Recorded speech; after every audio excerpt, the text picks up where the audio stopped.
dari proses berpikir yang sudah saudari alami tadi, maka yang perlu diketahui bahwa meskipun berfilsafat mengandung kegiatan berpikir, kan kita mau berfilsafat ceritanya kan? Berfilsafat tadi kan orang yang berfilsafat itu adalah orang yang setiap aspek dalam kehidupannya mencintai sebuah kebenaran dan mencintai sebuah kebijaksanaan, kan begitu?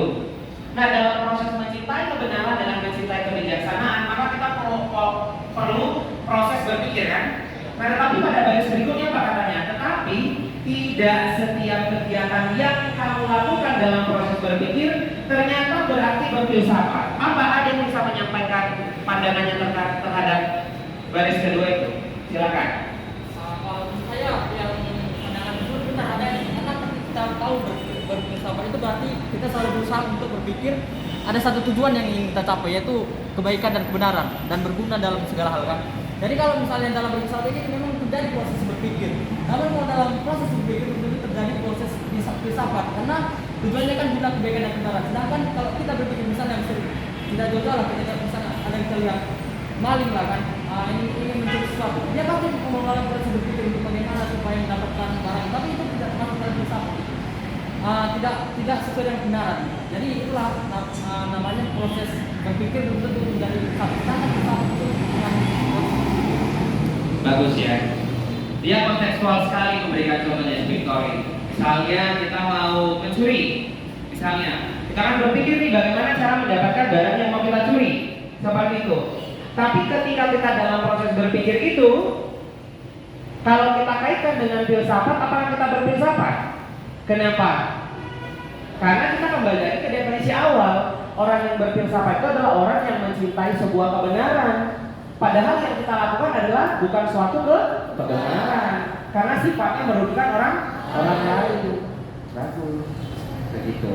Kemudian ada satu tokoh mengatakan, St. Ali Sahbana tahun 81 menyatakan bahwa pekerjaan berfilsafat itu ialah berpikir.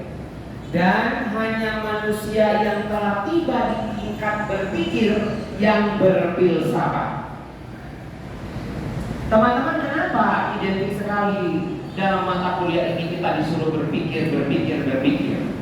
Karena hanya dengan berpikir, kamu sebenarnya mampu mengambil satu keputusan yang baik pada dirimu. Hanya dengan berpikir, begitu.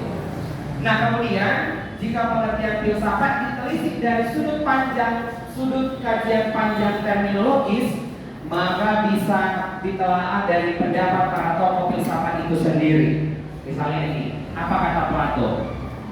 Plato, salah seorang murid Socrates, mengartikan filsafat sebagai pengetahuan tentang segala yang ada, serta pengetahuan yang berminat mencapai kebenaran yang asli. Kemudian Aristoteles mengatakan filsafat adalah sebagai ilmu pengetahuan yang meliputi kebenaran yang terkandung di dalamnya ilmu metafisika, logika, retorika, etika, ekonomi, politik, dan estetika. Dia juga berpendapat bahwa filsafat itu menyelidiki sebab dan asas segala benda. Nah, Cicero mengatakan filsafat adalah pengetahuan tentang sesuatu yang maha agung dan usaha-usaha mencapai hal tersebut. Nah, teman-teman boleh melihat di sini ada beberapa hal-hal yang punya posisi sangat tinggi dalam pendapat-pendapat para tokoh ini. Dia mengartikan filsafat sebagai pengetahuan tentang ini segala yang ada. Kalau disebut segala yang ada berarti segala sesuatunya kan? Nah, Aristoteles mengatakan ada ilmu metafisika, ada ilmu logika di situ. Kemudian Cicero mengatakan maha agung. Ada suatu tingkatan yang tinggi yang dipaparkan para pakar untuk memaknai definisi filsafat sebenarnya. Begitu teman-teman. Nah, maka dari itu teman-teman, kalau kamu mau dicintai banyak orang lain, mau dapat bergaul dengan orang lain, mau diterima dari orang lain, maka sebenarnya kamu harus mencintai sebuah kebenaran, mencintai sebuah kebijaksanaan. Bagaimana cara untuk mendapatkannya itu? Kamu sudah sebutkan tadi. Ciri-ciri bagaimana orang yang bijaksana itu. Ada dua indikator dikatakan kamu mampu bijaksana, kamu harus baik dan benar. Paham ya teman-teman? Sampai situ ada pertanyaan, silakan. Silakan kalau ada pertanyaan kamu boleh kaitkan kepada kasus-kasus yang ada dalam kehidupanmu, dalam kondisi-kondisimu ketika kamu di sekolah dulu. Ada yang mau disampaikan atau ditanyakan, dipersilakan.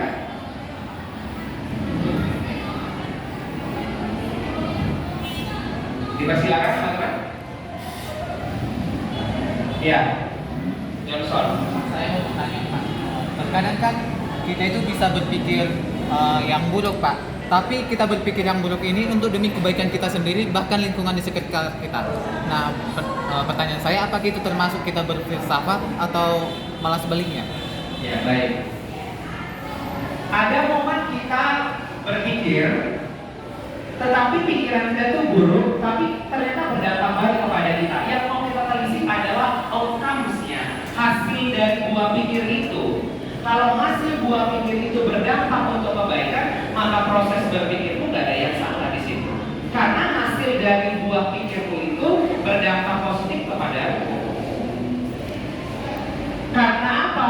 Seorang Johnson mengatakan bahwa dalam proses berpikir, Pak, ternyata aku berpikirnya buruk. Itu adalah asumsi dasar dari proses berpikirmu. Tetapi setelah kamu melewati proses berpikir itu, kamu harus melihat hasil yang kamu dapatkan dari proses berpikir itu. Kalau proses berpikir itu berdampak positif dalam kehidupanmu, maka sebenarnya tidak ada yang salah dari proses berpikirmu itu. Tapi kalau itu juga berdampak kepadamu dalam hal negatif, menyakiti dirimu, merugikan orang lain, ternyata proses berpikirmu itu sudah salah dari awal. Begitu.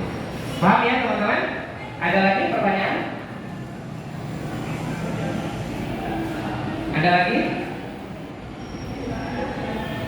Oke, baik teman-teman. Jika tidak ada, sampai sini pertemuan kita untuk hari ini.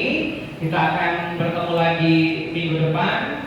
Sebelum kita menutup pertemuan hari ini, adakah yang bisa memberikan kesimpulan untuk apa yang sudah kita pelajari hari ini? Dipersilakan beberapa orang untuk memberikan kesimpulannya. Dipersilakan. Silakan. Ada yang bisa memberikan kesimpulan? Ada? Silakan, Victory. Jadi Pak, kesimpulan kita pada pelajaran tentang mereka segala yang filsafat dan ilmu biologi itu, jadi kesimpulan yang dapat kita pelajari pada saat akhirnya adalah bahwa filsafat itu adalah segala sesuatu yang tujuannya untuk kebaikan dan kebenaran. Jadi kalau kita berpikir dan hasilnya adalah suatu kebaikan dan kebenaran, berarti kita mesti melakukan proses filsafat. Karena kesimpulan yang kita bahwa orang yang mencintai kebajikan dan kebenaran itu adalah orang yang berfilsafat. Ya, ada lagi? Sebenarnya sudah dirangkum ya sama Victor Betari. Terima kasih teman-teman hari ini. Nah, untuk sebagai latihan saudara, silakan dikerjakan latihan berikut dari nomor pertama sampai nomor yang keempat, dan silakan dikerjakan di double folio dan akan dikumpulkan minggu depan untuk pertemuan berikutnya. Untuk menutup pertemuan kita pada hari ini, kami mohon Victory untuk buat doa penutup, dipersilakan. Untuk mengakhiri pembahasan hari ini, pada kita berdoa. Terima kasih Tuhan, terima kasih Bapak yang baik pada sore hari ini Tuhan, di mana Tuhan berkata kita jadi ya Tuhan, di mana bersama saya Tuhan, dalam Tuhan supaya berkati hati kami dengan masing-masing yang hadir saat ini. Dalam Tuhan, setiap apa yang kami pelajari di dalam Tuhan kiranya Tuhan yang sempurna sebagai bekal kami di masa depan untuk Tuhan semuanya kami. Jawab ya Tuhan, mencerdaskan Tuhan bangsa. Terima kasih Bapak yang baik, terima kasih Yesus Kristus.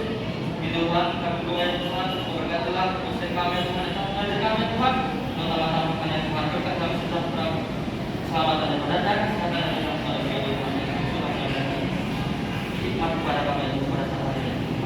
Dan kami supaya Tuhan mencintai kebenaran Tuhan, karena Tuhan juga yang tinggi dan Tuhan benar dan Tuhan. Terima kasih Yesus, terima kasih Bapak yang baik, bertetap ya Tuhan, kami serahkan di dalam kami lagi pulang, kami masing-masing berdoa dari mahal dan Tuhan, kecelakaan Tuhan. Tuhan kasih Tuhan yang akan kita semuanya. Terima Tuhan Yesus, kami akhiri perpuluhan kami hanya dalam